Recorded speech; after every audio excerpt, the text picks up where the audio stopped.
देखिए, जो हम ओपीडी स्टार्ट कर रहे हैं इसमें हम फोर्टनाइटली 15 दिन में एक बार ओपीडी रखेंगे।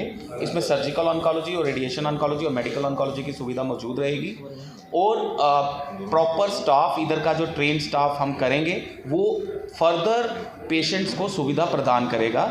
हमारा बेसिक मकसद, जो सिटी सुपर स्पेशलिटी हॉस्पिटल का बेसिक मकसद है, वो ये है कि पेशेंट को डोर स्टेप पे सुविधा प्रदान की जाए कैंसर की।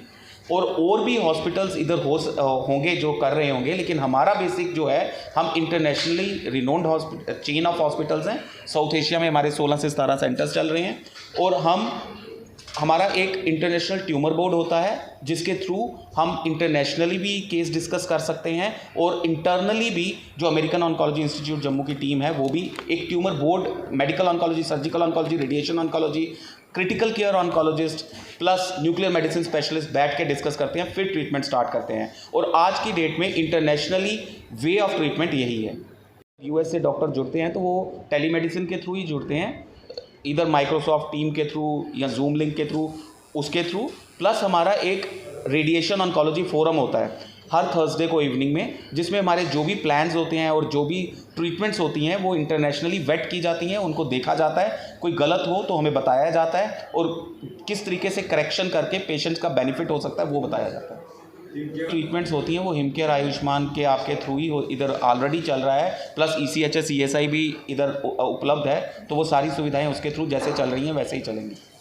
देखिए, बड़ा अच्छा प्रश्न किया आपने, क्योंकि बेसिक क्वेश्चन यही मैं एक्सपेक्ट कर रहा था किसी से।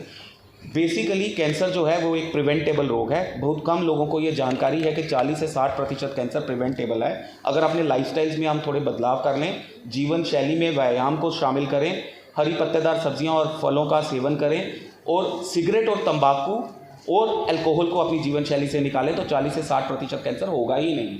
इसकी प्राइम एग्जांपल है कि उड़ीसा, बिहार, यूपी में आप जाएंगे तो ओरल कैविटी के कैंसर दिखते हैं, जबकि पंजाब में जाएंगे तो नहीं दिखते, क्योंकि तंबाकू और सिगरेट गुरुओं ने मना किया हुआ है। तो ये आपकी प्राइम एग्जांपल है, स्टडी करने की भी ज़रूरत नहीं है, लाइव एग्जांपल इंडिया में मौजूद है। तो जो आप प्रश्न कर रहे थे कि क्या सिम्टम हो सकते हैं, कैंसर शरीर के कोशिकाओं का असामान्य विकास होता है। कोशिकाएं माने सेल्स, बॉडी सेल से बनती है, सेल से टिश्यू, टिश्यू से ऑर्गन, ऑर्गन से ऑर्गेनिज्म। और जो कोशिकाओं का असामान्य विकास, क्योंकि कोशिकाएं तो शरीर की पूरी बॉडी में सेल से बनी हुई है, तो किसी भी पार्ट के सेल की ग्रोथ कैंसर हो सकती है। मुंह से या शरीर के किसी भी भाग के खून का आना कैंसर का सूचक हो सकता है।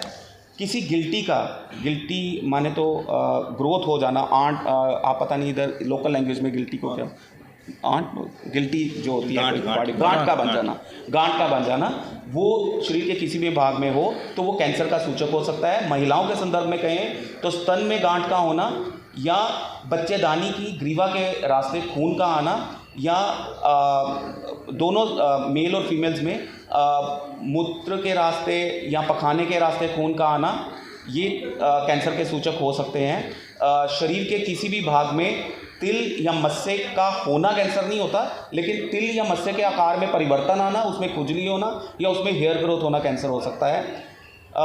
मेरा बेसिक मकसद आपको किसी को डराना नहीं है, क्योंकि ये जितने भी सिम्टम मैं बोल रहा हूँ ये सिर्फ 10% कैंसर होंगे, 90% नॉर्मल होंगे। लेकिन अगर ऐसा कोई सिम्टम हो, आपको निकटतम डॉक्टर को दिखाना है ताकि वो चेक कर सके कि ये उसकी तरफ तो नहीं है और टेस्ट करा के देख सके।